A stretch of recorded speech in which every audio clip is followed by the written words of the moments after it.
Bonjour tout le monde, j'espère que vous portez bien. Durant cette période difficile que nous traversons ensemble, du coronavirus, on ne va pas rester les bras croisés, on va utiliser tous les moyens disponibles pour continuer notre cours. Donc, notre module s'intitule Traitement de salaire et charges sociales. Donc déjà, on a étudié la première partie sur le cadre juridique, donc sur le code du travail, donc tout ce qui concerne les contrats, les obligations entre employeurs et salariés. Je vous ai envoyé par mail cette première section, donc j'espère bien que vous l'avez relis. Si vous avez des questions là-dessus, il faut me les poser par mail. Je vous ai aussi envoyé une partie de la deuxième section sur les salaires. Donc, la première partie qui concerne le salaire brut global. Si vous vous souvenez bien, quoi est égal le salaire brut global? Donc, le salaire brut global est égal au salaire de base, plus les heures supplémentaires. Donc, pour un salarié qui travaille à l'heure, donc il y a des heures normales qui sont payées par un taux horaire normal et les heures supplémentaires qui sont payées par un taux horaire supplémentaire. Très bien. Plus les primes, plus les indemnités,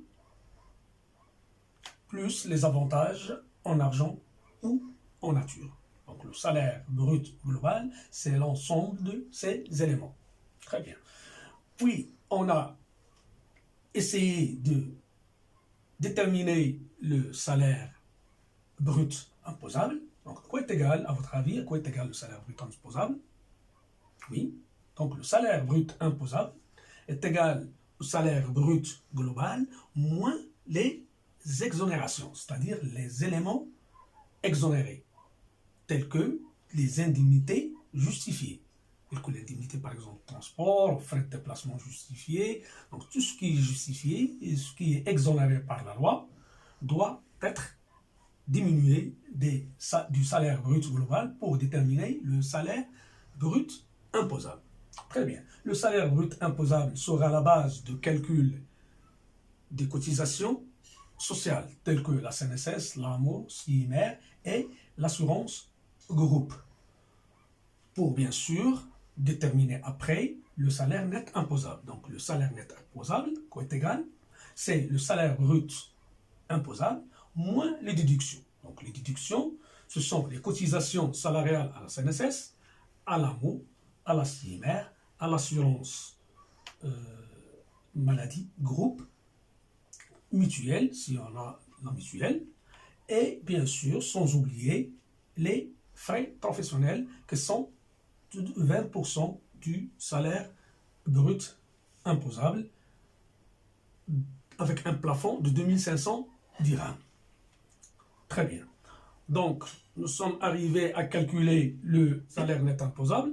On va voir dans quelle tranche, dans la grille de l'IR, dans quelle tranche se trouve ce salaire net imposable et on applique bien sûr le taux avec une somme à déduire. Pour déterminer quoi? Pour déterminer l'IR brut.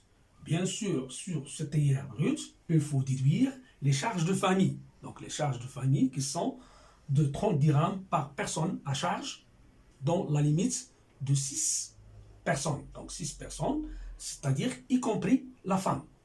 Donc si on a par exemple un salarié qui est marié et qui a 3 enfants, donc le nombre de déductions s'élève à quoi?